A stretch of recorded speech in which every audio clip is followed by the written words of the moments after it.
Hello, my friend, and welcome to your sleep story. My name is James Walsh. I'm a Scottish storyteller, and it is my absolute honor to be the voice that guides you gently into sleep tonight. As you may know, I have always had a soft spot for animals. I have a little tabby cat called Pepper, who means the world to me. But in truth, my heart has room for all creatures great and small. Many of you have recently been asking me to write a story about the quiet magic that can exist between a person and a pet, and so, inspired by that request, I am delighted to share with you tonight a brand new story, a story about a woman and a cat, and how two lonely souls found their way back to the warmth of living. I truly hope it brings you peace. One more thing before we begin. I'd like to thank everyone who supports my work and shares these stories with their loved ones. Your kindness means more than I can say. Now, let's begin with our relaxation together, which will take just a few gentle minutes before tonight's story. I'm going to count down from 10 to 1, and as I do, I invite you to let go a little more with each number. 10. Feel the surface beneath you, the mattress, the floor, the cushions, whatever holds you tonight. Feel it fully. Let it take your weight. And beneath that surface, of course, is the earth itself, vast and solid, and always, always there. Let that thought settle into you. You are held. You are supported. 9. Bring your awareness into your body now. Scan gently from your feet upward. Notice any place where you might still be holding tension. Perhaps it lives in your calves or in the muscles of your stomach. Perhaps you are gripping in your hands without realizing it, or clenching your jaw ever so slightly. Wherever you find tightness, just breathe into it. Let it soften. Your body has carried you faithfully all day long. It has earned its rest. 8. You are safe here. My voice is here simply as a companion, a calm and steady presence that will never take you anywhere but deeper into peace. There is nothing you need to do right now, nowhere you need to be, nothing left to solve or carry. 7. The day is behind you now. Whatever it held, the triumphs, the frustrations, the unfinished thoughts, all of it belongs to yesterday. And tomorrow has not yet arrived. So right now, in this moment, you exist only here. If thoughts drift in, as thoughts often do, please don't fight them. Simply notice them. See them as passing shapes, like shadows moving across a lit wall, or like boats drifting slowly down a wide, quiet river. They come and they go, and you remain still and at rest. 6. Peace is not something you need to reach for or earn. It is already inside you.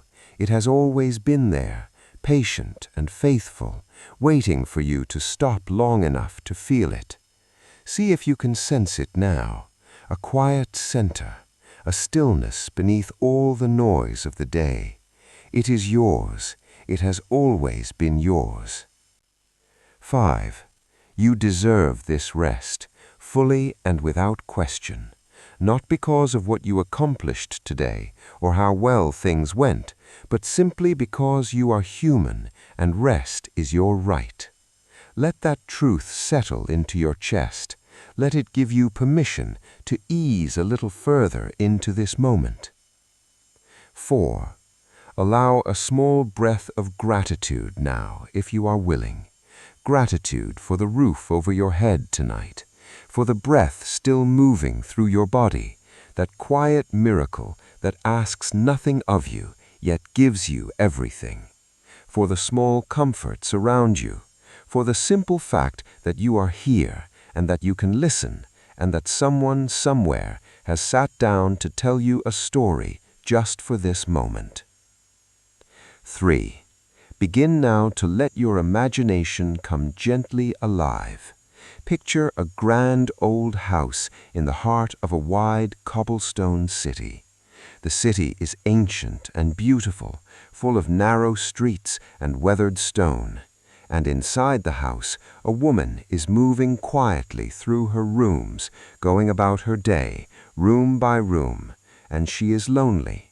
But her life is about to change in the most unexpected and wonderful way. 2. One final check of the body. Is there anywhere you are still holding? Let it go now. 1.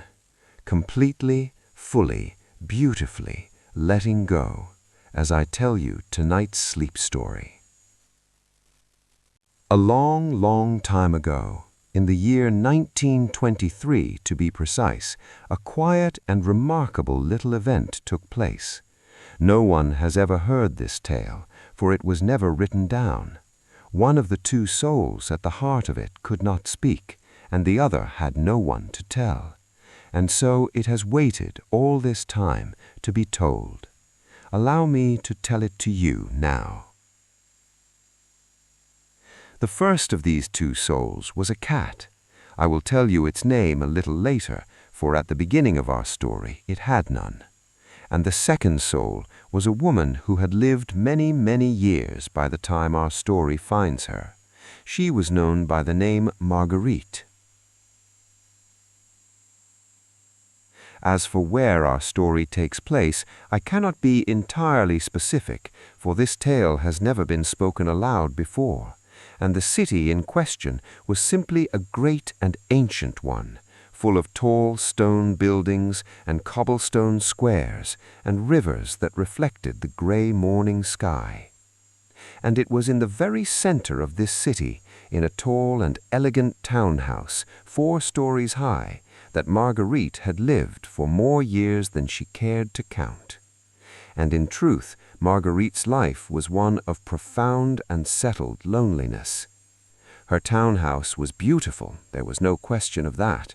Its ceilings were lofty, its windows wide and generous, its wooden floors rich and dark. But beauty, as Marguerite had come to understand, is a quiet companion at best. The rooms that had once rung with conversation and music and the particular laughter of people who feel deeply at ease with one another now held only silence. She had become, over the years, quite stubborn in her solitude. She was not unfriendly, exactly, but she had arranged her life in such a way that very little could disturb it. She had built her world carefully, and she had no intention of letting anything in that might upset its careful order. But Marguerite had not always lived this way. There had been a time, a long and glorious time, when her life had been full to overflowing. She had been, in her younger years, a celebrated violinist. Her playing had taken her to grand concert halls in 6 countries, and audiences had sat in reverent silence as her bow moved across the strings, drawing out melodies of such tenderness and precision that grown men had been known to weep. She had traveled and laughed and loved and been loved in return. She had been someone whose presence in a room made the room feel different, warmer, more alive. But that time had passed, and now the violin rested in its case in the corner of the sitting room, and Marguerite did not open the case, not any more. Each morning she rose at dawn, her footsteps soft on the old wooden floors, and she would make her tea and sit in the armchair by the great front window and watch the city wake up outside.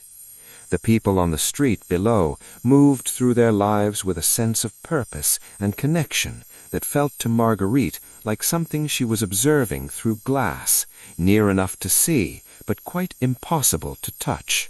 She watched them, these strangers, as one might watch characters in a play, and she felt each morning a little more like a member of the audience and a little less like someone in the story. Her eyes, which had once been quick and bright, had grown quieter. Her heart, which had once been open and reaching, felt as though it had gradually drawn in upon itself, like a flower at the end of the day, closing its petals one by one against the dark. Then one morning, a gray morning, with rain making its soft, insistent sound against the window-pane, Marguerite noticed something on her front step.